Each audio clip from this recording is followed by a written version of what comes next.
Alors, est-ce que la technique est importante pour réussir en e-commerce? C'est ce que nous allons voir aujourd'hui.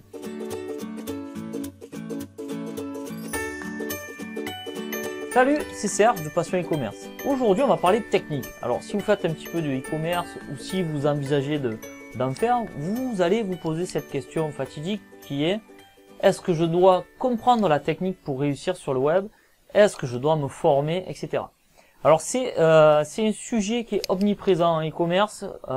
Enfin, moi qui rencontre quelques e-commerçants et qui en forment certains, la question de la technique revient toujours sur la table. Et pourtant, si on regarde bien, la technique, c'est pas ce qui fait qu'un e-commerce va réussir ou pas. Mais vous allez voir que d'ici la fin de la vidéo, c'est une question existentielle. Mais avant de rentrer dans le vif du sujet, vous savez que cette chaîne, c'est la vôtre. Donc, n'hésitez pas à poser vos questions en commentaire. J'y répondrai personnellement. Ça nous apportera du contenu à nous, à la communauté, à vous. Et moi, ça me donne un petit peu des idées pour vous créer du contenu. Donc, n'hésitez pas vraiment laisser des questions en commentaire. Je me ferai un plaisir d'y répondre. Vous pouvez aussi vous abonner à la chaîne YouTube si vous n'êtes pas abonné pour recevoir les prochaines vidéos. Allez, on est reparti. Donc, pour vous expliquer un petit peu ma vision, ma façon de voir les choses, je vais vous raconter une histoire. Vous savez que j'aime bien vous raconter des histoires et je vais vous raconter la mienne. On va retourner en 2008 à mes démarrages. En fait, ce qu'il faut savoir, c'est qu'en 2008, il n'existait quasiment pas de solution e-commerce, solution de plateforme e-commerce. Et si on voulait se lancer dans l'e-commerce, on avait deux solutions. Soit on utilisait OS Commerce, c'était la solution de l'époque, et c'est une solution qui a pas duré parce qu'elle n'a pas suivi l'évolution. Et la deuxième solution, c'était de coder directement vous-même votre propre boutique. Donc moi, en 2008, avec l'aide de mon associé, on a choisi la deuxième solution. On a créé une boutique de A à Z. Au démarrage, on l'a créé pour les clients, et au final, on a créé nos propres boutiques pour nous.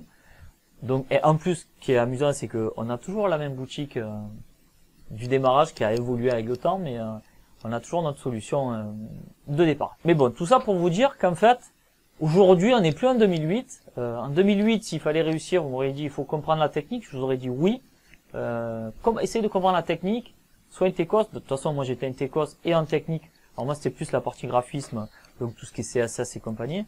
Et en technique, et aussi en référencement naturel, il y avait pas mal de techniques black hat entre guillemets pour arriver à être premier. Donc à cette époque-là, c'était bien. Mais aujourd'hui, on est en 2017, et en 2017, on est passé à autre chose. Aujourd'hui, en 2017, il existe pléthore de solutions e-commerce. On va dire PrestaShop. Enfin, j'ai fait une vidéo qui traite du sujet, quelle plateforme choisir. Je vous mettrai le lien dans la description. C'est pas le but de cette vidéo. Cette vidéo, on reste sur la technique. Donc aujourd'hui, comme je vous disais, il existe énormément de solutions. Moi, ma préférée, c'est PrestaShop. C'est le petit pingouin qui est là. Donc PrestaShop, je préfère parce que de une, c'est des Français qui ont créé cette plateforme. De deux, il y a une communauté gigantesque derrière, un forum. Donc si vous avez besoin de petits détails, bon, vous pouvez retrouver ça là-bas sur le forum.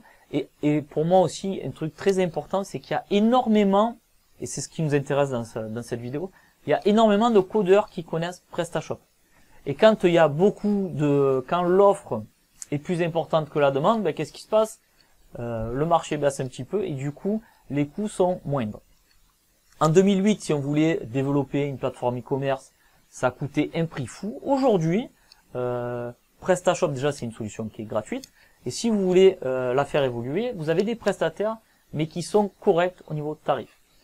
Donc, à la question, est-ce qu'aujourd'hui, ça vaut le coup de s'embêter à comprendre ce qu'est du HTML, du PHP, du CSS?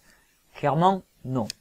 Je pense qu'il y a vraiment autre chose à faire de beaucoup plus intéressant pour réussir dans l'e-commerce, et ça sera la conclusion.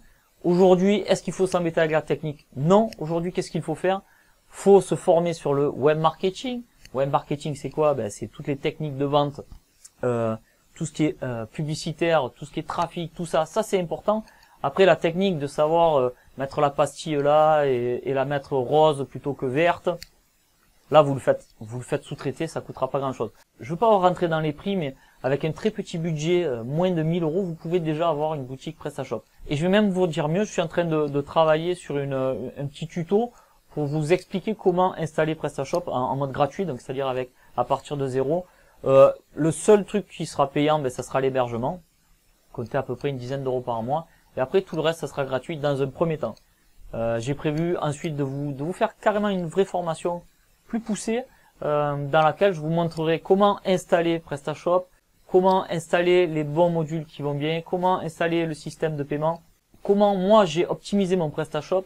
Pour ceux qui ne connaissent pas la chaîne, j'ai créé un espace membre sur mon blog passion-e-commerce.com et à l'intérieur de cet espace membre, je vous liste les deux sites que j'ai, le site que j'ai fait en maison en 2008 et l'autre qui est sur PrestaShop. Donc comme ça vous donne une idée, vous pouvez aller voir de ce que j'ai réalisé. Donc clairement, hein, vous n'avez pas d'excuses. Si vous avez peur de vous lancer dans le e-commerce parce que pour vous c'est trop technique, oubliez ça. Formez-vous plutôt sur les choses importantes qui sont comment parler de mon produit, comment vendre mon produit, comment exprimer ma passion à travers mon site e-commerce.